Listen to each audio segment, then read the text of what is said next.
آپ نے کئی بار علماء سے یہ حدیث سنی ہوگی، کئی بار خطیبوں سے سنی ہوگی، کئی بار کتابوں میں پڑھی ہوگی، لیکن کبھی آپ نے اور میں نے اس حدیث پہ غور بھی کیا؟ یہ جو نبی علیہ السلام اس حدیث میں جو ایگزامپل ارشاد فرمانے، اس ایگزامپل کی اہمیت کو سمجھیں۔ یہ جو مثال ارشاد فرمائی، اس کی اہمیت کیا ہے؟ حدیث پر سناتا ہوں، پھر آپ کو مثال سمجھاتا ہوں جو آئی ہے۔ فرمایا حسد سے بچو، کیونکہ حسد تمہاری نیکیوں کو، تمہاری بھلائیوں کو، تمہاری خیر خواہی کو، تمہارے حسنات کو، تمہارے اچھے کاموں کو، تمہارے نجات دلانے والے اعمال کو ایسے کھا جاتا ہے جیسے سوکھی لکڑی کو آگ کھا جاتی ہے۔ ایسے تم بالکل خالی ہو جاؤ گے، تمہاری نیکیاں برباد۔ یہ حسد کی سب سے بڑا وبال، سب سے بڑی سزا ہے۔ اب یہاں جو مثال آئی اس کو سمجھو۔ فرمایا جیسے آگ اس کو، سوکھی لکڑی کو، لفظ سوکھی لکڑی کو کھا جاتی ہے۔ گیلی لکڑی ہو تو آگ جلدی نہیں پکڑتی، اور سوکھی لکڑی ہو تو آگ فوراً جلا کے بھسم کر دیتی۔ اب یہاں جو مثال ہے نا، وہ سمجھنے والی ہے۔ فرمایا سوکھی لکڑی کو۔ اب مجھے اب ذرا بتائیں اور غور و فکر کریں، دنیا میں تو آپ کو سمجھ میں آئے گا، یہ جو آپ کے سامنے موجود سوکھی لکڑی ہے، اس پہ تو غور کریں یہ کہاں سے آئی ہے، اس کا کیا پروسیس ہے؟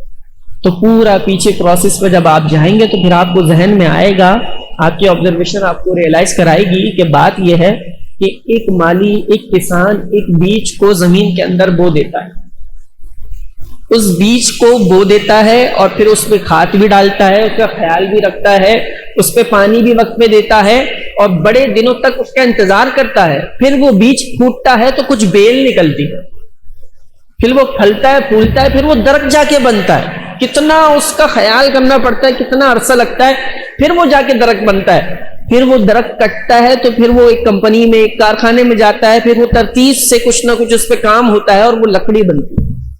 وہ لکڑی بن کے شیپ کی صورت میں تمہارے سامنے آتی ہے۔ اتنی لمبی کی محنت کے بعد، اتنی ایفرٹ کے بعد، اتنی کوشش کے بعد وہ جو لکڑی تیار ہوئی ہے نا، وہ اب تمہارے سامنے آ گئی، اور ایک لمحے میں اسے آپ آگ سے جلا دیں۔ اب آپ سوچیں، آپ نے لکڑی تباہ نہیں کی، آپ نے کتنی پرانی محنت ضائع کر، بیج سے پروسیس شروع ہوا تھا اس لکڑی کا، یہاں تک پہنچی کہ وہ لکڑی 1 منٹ میں آپ نے جلا دی آگ نے۔ یہ حدیث میں مثال بیان ہوئی ہے۔ اب سمجھیں، سمجھانے کا مقصد یہ تھا کہ تم جو نیکیاں کرتے ہو نا، وہ بھی اسی طرح سے، جیسے لکڑی بڑی محنت سے تیار ہوئی اور ایک لمحے میں آگ نے جلا کے خاکستر کر دیا، کہ تمہاری نیکیاں بھی تو ایسی ہیں۔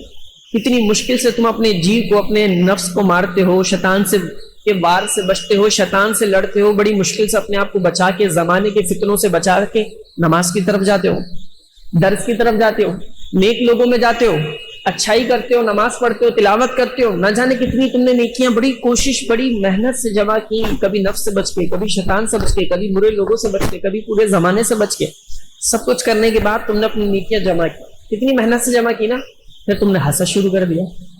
اب جو تم نے حسد شروع کیا تو اتنی محنت سے کی گئی نیکیاں حسد فوراً کھا جائے گا، تمہاری نیکیاں تباہ برباد ہو جائیں گی۔ یہ ہے سمجھنے والی مثال، اسے سمجھنا پڑے گا۔